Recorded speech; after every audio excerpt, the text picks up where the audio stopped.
Greetings, Facebook family. This is your main man, Johnny Cash, locking the car. And wanted to get with my people today and talk to everybody, share some things that's on my heart. Let me show you this view.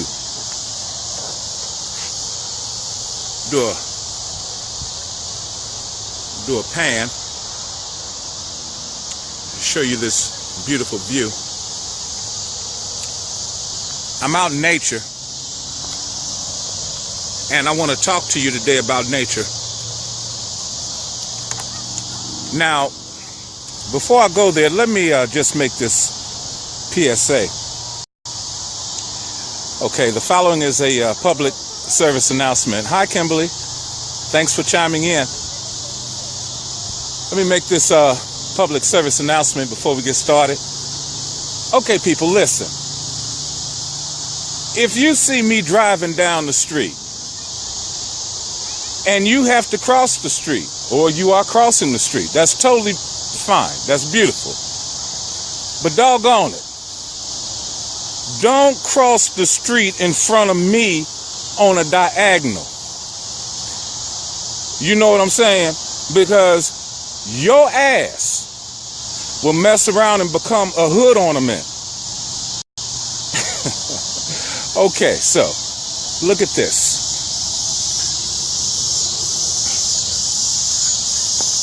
We're in Chicago, out in a suburb south of Chicago called South, and this is the Baby Calumet River.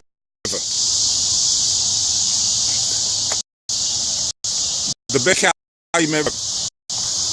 Okay, so I'm just taking a walk in the park today. Jean-Pierre, thanks for chiming in with us. Hi, Kimberly. So, yeah, listen, we out in the park today. We chilling like a villain on penicillin. You know what I'm saying? And I just wanted to walk and talk with you guys today and just, share from my heart and whatnot.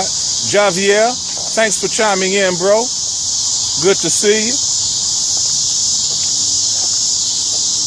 So, we're in nature, right? And the message that, and I'm not going to be with you guys long. I just wanted to get with you because it's been a minute, right? So, what I want to share with you is to let nature nurture you into your divinity. Yeah. Let nature nurture you into your divinity. Good to see you too, brother. You see, nature is our and your point of contact to the divine. I hope the lighting is okay. It's kind of late in the evening, but we'll be okay for a few minutes at least. It's about 7:45 Chicago time, and we're taking a walk in the park, and we're talking about letting nature nurture you into your divinity. And we've just said that nature is your point of contact. Beautiful trees in the background, right?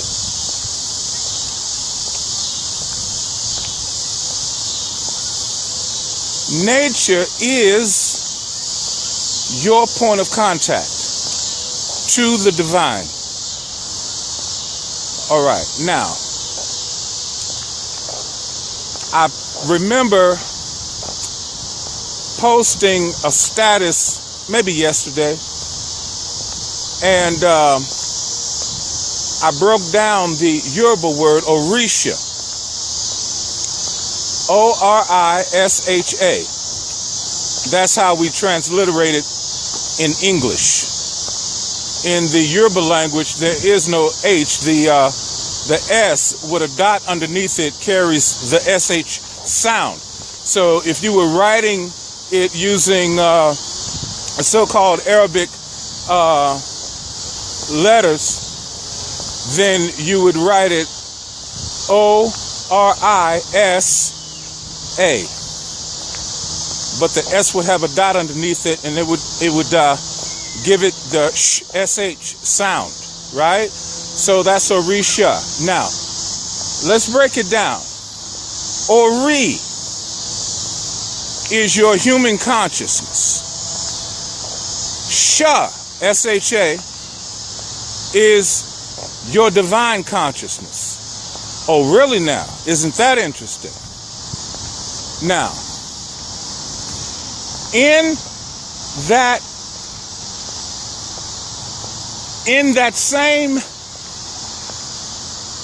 category, the category of the two kinds of consciousness, you have what they call the Ewe, E-W-E, which are the herbs or the plants. That's nature. And the plants are a part of the Orisha making process. The plant kingdom is crucial to your human consciousness merging or marrying your divine consciousness. It's like the plant kingdom acts as the priest performing the ceremony of the marriage between human consciousness and divine consciousness. And without the component of nature, you cannot be nurtured back into your divinity.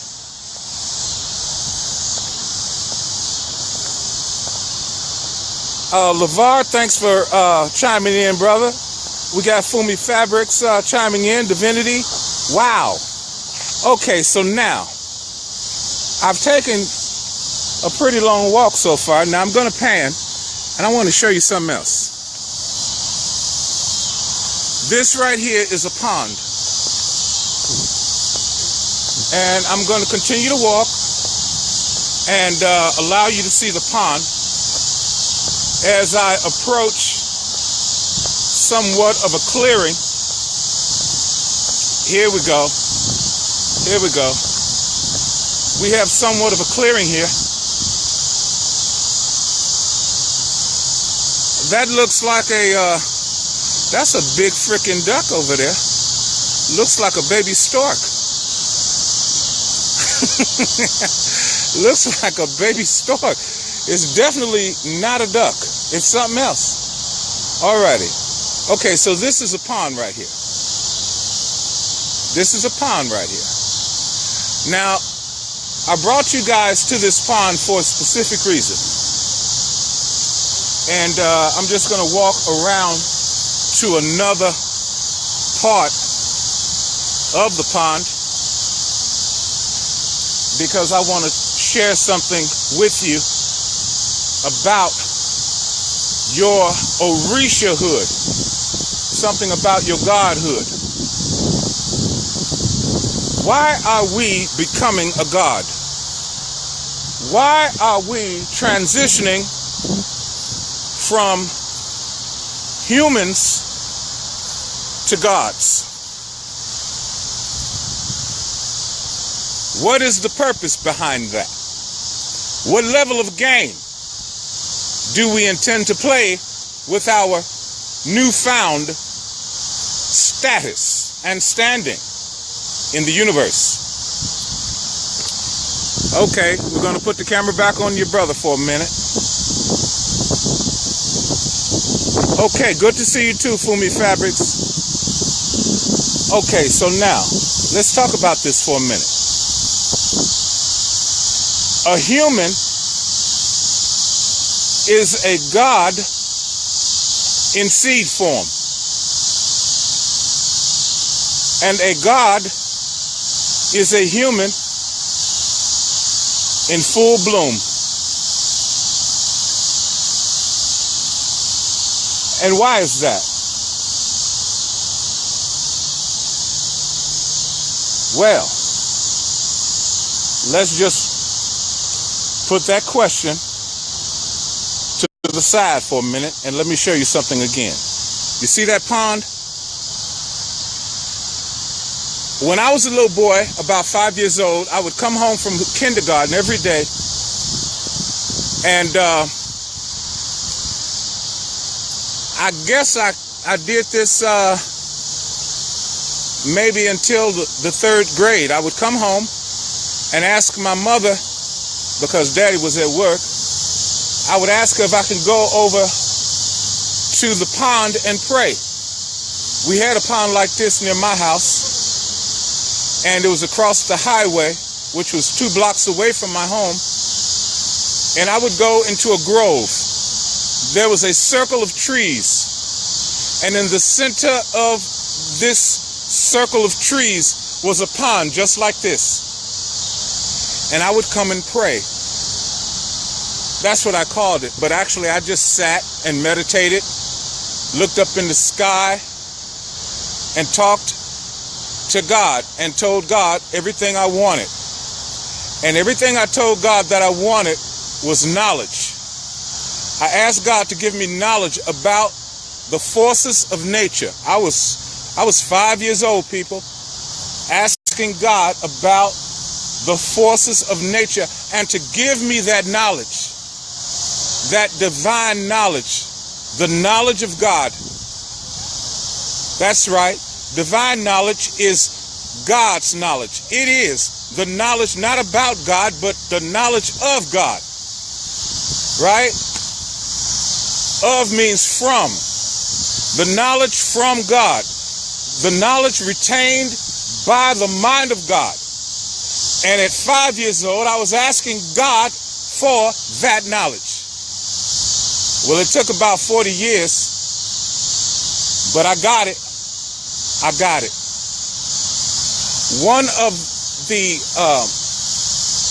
particulars, one of the particular branches of that knowledge was alchemy.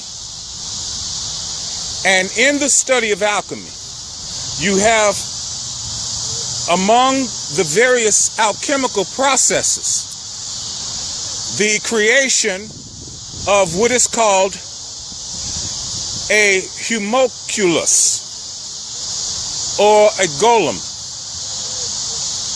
You might be more familiar with the term humanoid. Camera back on me for a minute. Let's talk about this. Hey Charles, great to see you. Man, thanks for chiming in. All right, now, in alchemy and in this process of creating a golem, or a human, not a human, but a humanoid, in that process, you are not utilizing the agency of any human being. No, sir. No, ma'am. Matter of fact, I'm going to put the camera back on the pond for a moment. In this pond water resides the genetic material of the divine. In this pond resides the genes of God, called by alchemists the Arche and the Ger. The Arche is the masculine gene. The Ger is the feminine gene. Camera back on me for a minute. What is the purpose of this? The purpose of this is for the alchemists to extract from pond water, and the genes of God are only to be found in pond water. That's why people who are initiated priests and master alchemists, they always live close by a body of water, more specifically a pond. Hey Tamara, great to see you. Thanks for chiming in. All right. So with this genetic material from the divine, the alchemist can create any species of being that is indigenous to the planet without the agency of a male and female member of that particular species. That's right. That's right. Velve, thanks for chiming in. Appreciate it. So, this is why I'm putting out a mandate to all of my people, wherever you may be situated upon this plane, to waste no time in letting nature nurture you back into your divinity. There was a young German girl by the name of Mary Shelley, who, while being hospitalized, used to have her parents bring her books about the Jewish magicians who would create, the Jewish alchemists, the Hasidim, the Hasidic Jewish priests have this knowledge. And she would read books about them creating the golem, the little humanoids. And it was from the reading of those books and that literature that inspired her to write a book about a man who created such a being that got out of control, and that book was titled Frankenstein. Somi, great to see you. Sonny, great to see you. Thank you for chiming in. So, I had that on my heart that I wanted to share with you guys, because nothing in the universe happens by accident. Things do not just happen. They happen just. It was time for me to share and disclose that information to you, because you're supposed to have it. Let that information become the catalyst that will advance you to your next level. You see, I think that this information will give you further insight into and behind the purpose of wealth. We don't acquire wealth just for the hell of it. We acquire wealth to get big things done in the world. You hear every day about something going on in somebody's laboratory, genetic engineering wise. Well, that's what I just shared with you. Genetic engineering. The ancients called it alchemy. God's chemistry. Al meaning God or the divine. Chemi, chemistry. Divine chemistry. Yes, absolutely. How God appropriates the science of chemistry. That is what alchemy is. And that is why it is your destiny to be rich, so that you can fulfill your mission as a supreme being, as divinity, and create whatever your mind can conceive, you will achieve. I'm going to take a pause for the calls right now and answer any questions that you may have regarding anything that I've shared today or anything that I have shared on any given day. So we'll take a couple of questions. You're very welcome, Sonny. It was my pleasure. Absolutely, always my pleasure. Maze, thanks for chiming in. Appreciate it. Yeah. Okay, so I'm going to show you this pond one last time. Give you an opportunity to lock that image into your consciousness. Because I have just imparted to you game-changing information. This thing is bigger than paying your rent, paying your car note, paying your lights and your gas and your water bill. This thing is about standing in your proper place as a divinity.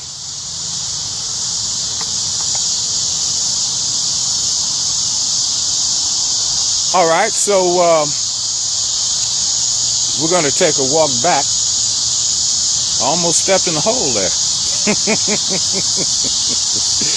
Ooh, thank the divine I didn't. Okay, let me see if I can show you this river. It's kind of dim. I don't know if you'll be able to see that clearly or not, but that's beautiful. That is absolutely beautiful. Now, this is the backyard for the people that's on the other side of this river. See those houses over there?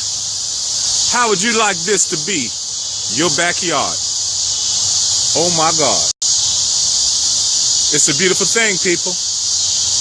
It's a beautiful thing. This will be your backyard, or one like it, when you decide to let nature nurture you back into your divinity. Oh yeah. Believe that.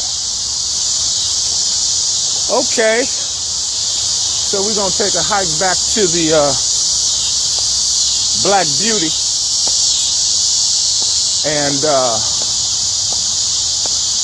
it was a great thing, a beautiful thing, to have this opportunity to hang out with my Facebook family. I'm going back to the house now and finish my second book. Been working on it for the past 3 days. I'll be finished with it tonight, and it'll be ready for publication first thing Monday morning. Ready for publication, ready for purchase, all that good stuff, right? Okay, Maze asked me, where am I? I'm in a suburb 30 miles south of Chicago called South Holland, Illinois.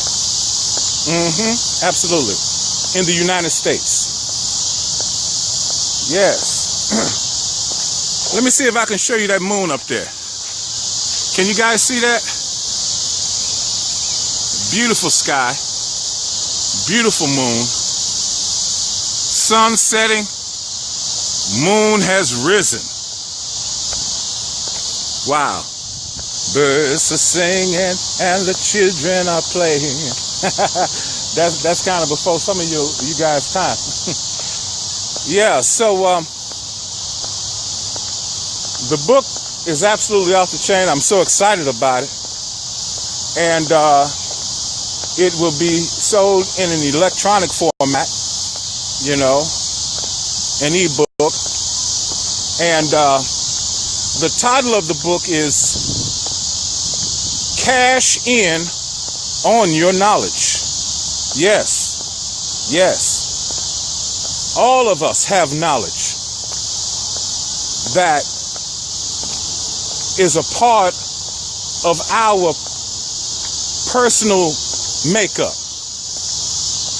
You know things I don't know. I know things you don't know. And the knowledge that has been imparted to us has been gifted to us by the universe for us to profit by that knowledge.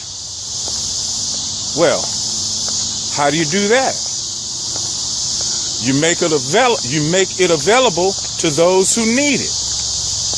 And as a matter of the process of life.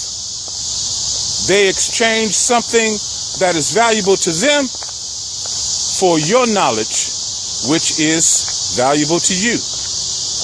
And in that exchange is where we get the concept of money. Yes. Yes. Money is simply a medium of exchange. It is how we transfer value for value. Value given for value received. And how do we do that? We do that through a medium. That medium we call money. I mean, no rocket science in that process. Exchange is the process of life. You can't live without exchange. You think I'm lying? Hold your breath and don't exchange the carbon dioxide in your lungs for the oxygen that becomes your next breath, and see how long you live. How long? Not long. So you have to give in order to receive. That is a divine law, my foot. That is a natural law. Exchange is the process of life. Yes, absolutely. Yes, it is beautiful, Kimberly. Absolutely. Yeah, absolutely. Yeah, so I'm going to show you this park again. I'm going to show you this park again.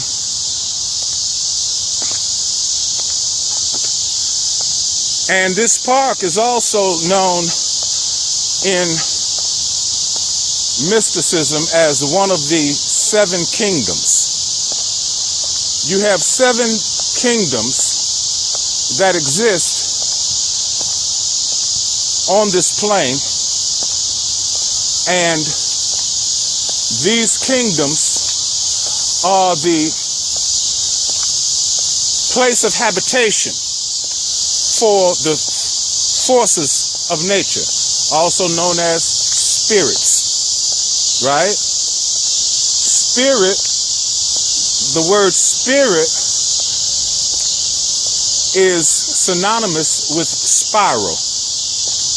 And they're called spirits because they move in the form of vortexes, which are spirals, right? Okay. Vortexes that are entering the earth move in a counterclockwise fashion and is known as centripetal force, spelled with a P, centripetal, like pedals on a bicycle. And spirits that are moving away from the earth, the vortexes that are moving away from the earth, move in a clockwise fashion. Now, when I describe the centripetal force, I should have said clockwise. In case I didn't, I want to correct that right now, because those are spirals, those are vortexes entering the earth. Those leaving the earth move in a counterclockwise fashion, and those vortexes are known as centrifugal force, right? And it is centripetal force, or clockwise spiral motion, that in physics is called gravity. That's all it is. No big mystery. And of course, the motion away from the earth is called radiation. Again, no rocket science, just common sense once you understand what you're working with. And by the way, those are the only 2 forces in the universe. Yep, that's right. The clockwise force coming into the earth is masculine. The counterclockwise force moving away from the earth is feminine. Yes, absolutely. Okay, well listen, beautiful people. This is your main man, Johnny Cash, signing off. I'm back at the Black Beauty. So with no further ado, I'm going to sign off for now. Get on back to the to the lion's lair and finish that powerful book. All right. I love you all, each and every one of you. Good evening.